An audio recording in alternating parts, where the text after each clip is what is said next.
ദാരുണവും നാടിനെ ഒരുപോലെ എത്തിച്ചതുമായ വലിയ ദുരന്തത്തിനാണ്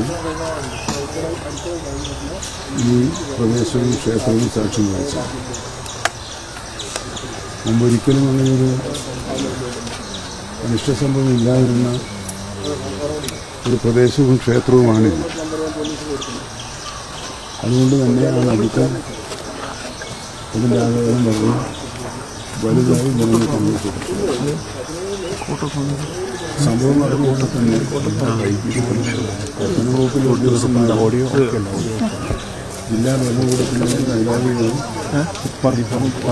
പോലീസുമെല്ലാം ഇവിടെ എത്തുകയും പരിശോധനകൾ നടത്തുകയും ചെയ്തതിൻ്റെ അടിസ്ഥാനത്തിൽ ഇന്നലെ രാവിലെ 11 മണിക്ക് ബന്ധപ്പെട്ടവരെല്ലാം ഗവൺമെൻറ്റിന് റിപ്പോർട്ട് സമർപ്പിക്കുകയും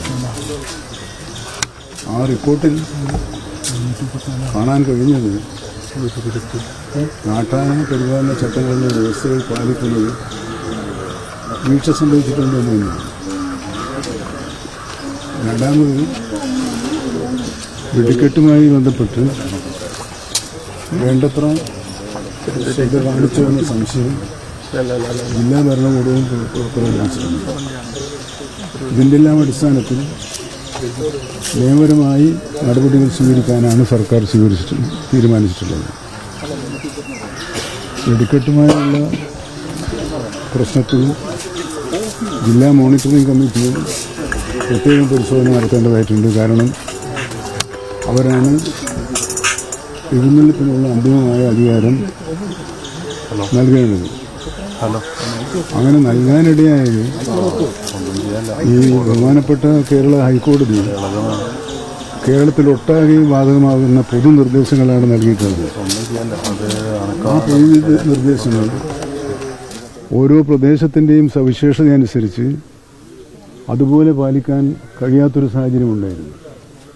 അത് കോടതിയെ ബോധ്യപ്പെടുത്തുന്നതിനെ തുടർന്നാണ് ഓരോ ജില്ലയിലെയും സവിശേഷതകൾക്കനുസരിച്ച് ആ ഉത്സവങ്ങളുടെയും ആഘോഷങ്ങളുടെയും പ്രാധാന്യവും പ്രസക്തിയും മനസ്സിലാക്കി ആവശ്യമായ തീരുമാനമെടുക്കാനുള്ള അധികാരം ജില്ലാ മോണിറ്ററിംഗ് കമ്മിറ്റികൾക്ക് നൽകാൻ വനംവകുപ്പ് തീരുമാനിച്ചത്. അപ്പോൾ ഇവിടെ ഇപ്പോൾ ഞാൻ വന്നെത്തിയപ്പോൾ ഇതിനകത്ത് ക്ഷേത്രം ഭാരവാഹികൾക്കും മനഃപൂർവ്വം ഉണ്ടാക്കിയ ഒന്നല്ല എന്നാണെങ്കിലും സർക്കാരിന് നിയമ നടപടികളുമായി മുന്നോട്ട് പോയേ പറ്റൂ എന്നതാണ് ഞാൻ അവരെ അറിയിച്ചിട്ടുള്ളത്. നിയമപരമായാകുമ്പോൾ അവർക്ക് നിയമപരമായി കാര്യങ്ങൾ ബോധ്യപ്പെടുത്താൻ അവസരം ഉണ്ടാവുമല്ലോ, അതവർ ചെയ്യട്ടെ. നമുക്ക് ഇപ്പോഴുള്ള നിയമവും നടപടിക്രമങ്ങളും കോടതി നിർദ്ദേശങ്ങളും പാലിച്ചുകൊണ്ട് മുന്നോട്ട് പോകുക എന്ന നിലപാടാണ് സ്വീകരിച്ചിട്ടുള്ളത്. ഇതിനകം തന്നെ കേസുകൾ രജിസ്റ്റർ ചെയ്ത് അന്വേഷണം ആരംഭിച്ചിട്ടുണ്ട്. അത് വളരെ നിഷ്പക്ഷമായി, കാരണം ഒരു നാടിൻ്റെ ആകെ പ്രശ്നമായതുകൊണ്ട് തന്നെ ആരെയും സഹായിക്കാതെ ആരെയും ശിക്ഷിക്കാതെ വളരെ നിഷ്പക്ഷമായ അന്വേഷണം നടത്തി ശരിയായ നിയമം അനുശാസിക്കുന്ന നടപടികൾ സ്വീകരിക്കുന്നതാണ്. ഇവിടെ അന്വേഷിച്ചപ്പോൾ പരിക്കേറ്റ് കിടക്കുന്നവരുടെ കാര്യത്തിൽ ക്ഷേത്രം ഭാരവാഹികൾ തന്നെ ആവശ്യമായ പരിരക്ഷയും ശ്രദ്ധയും ചെലുത്തുന്നുണ്ട് എന്നാണ് അവർ അറിയിച്ചത്. അത് അവർ കൂടുതൽ കാര്യക്ഷമമാക്കേണ്ടതാണ് എന്ന് നിർദ്ദേശിച്ചിട്ടുണ്ട്. മറ്റ് കൂടുതൽ കാര്യങ്ങൾ എന്തെങ്കിലും ചെയ്യാനുണ്ടെങ്കിൽ മന്ത്രിതല സ്ഥലത്തിൽ ആലോചിച്ച് തീരുമാനമെടുക്കുക എന്നതാണ് ഇപ്പോൾ നമ്മുടെ മുമ്പിലുള്ള വഴി.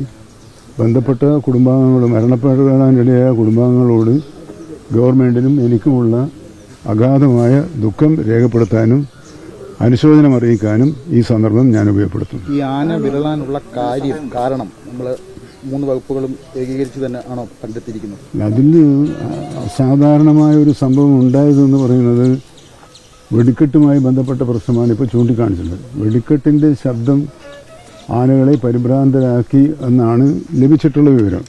അപ്പോൾ അതൊക്കെ ഇനിയിപ്പം നമ്മൾ അതിൻ്റെ തെളിവുകളെക്കുറിച്ച് ഇപ്പം നമ്മൾ പൊതുസമൂഹം ഞാൻ സംസാരിക്കട്ടെ. നിയമത്തിൻ്റെ ഇതല്ലെങ്കിൽ ഞാനൊന്ന് പറഞ്ഞാൽ ഇനി തെറ്റിപ്പോയാൽ എൻ്റെ ഒരു നിഗമനമല്ലല്ലോ വേണ്ടത്. നിഗമനം വേണ്ടത് അന്വേഷണ സംഘത്തിൻ്റെ നിഗമനമാണ്.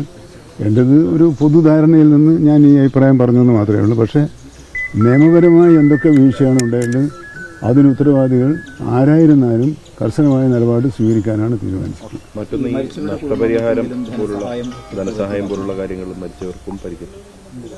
അല്ല, ഇതിൽ സാധാരണ ക്ഷേത്രങ്ങൾ തന്നെയാണ് ഉള്ളൊരു കീഴ്വഴക്കാണ് ഇവിടെയുള്ളത്.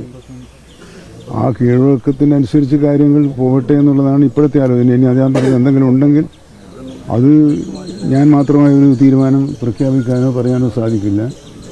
തീർച്ചയായും അവർക്കുള്ള ഇൻഷുറൻസ് പരിരക്ഷ ഉൾപ്പെടെയുള്ള കാര്യങ്ങളുണ്ടെന്നാണ് മനസ്സിലാക്കിയിട്ടുള്ളത്. എന്നാലും നമുക്ക് ഈ പ്രശ്നം നാട്ടിലെ ഒരു പ്രശ്നമായതുകൊണ്ട് തന്നെ ബഹുമാനപ്പെട്ട MLA-നോട് സംസാരിച്ചിട്ടുണ്ട്. അത് മുഖ്യമന്ത്രിയുടെ ശ്രദ്ധയിൽപ്പെടുത്തണമെന്ന് അവർ പറഞ്ഞിട്ടുണ്ട്. അതിൻ്റെ അടിസ്ഥാനത്തിൽ ഇന്ന് മുഖ്യമന്ത്രി കോഴിക്കോട് എത്തുന്നുണ്ട്. അദ്ദേഹത്തെ കണ്ട് കാര്യങ്ങൾ ധരിപ്പിക്കണം എന്നാണ് ഞാൻ ആഗ്രഹിക്കുന്നത്.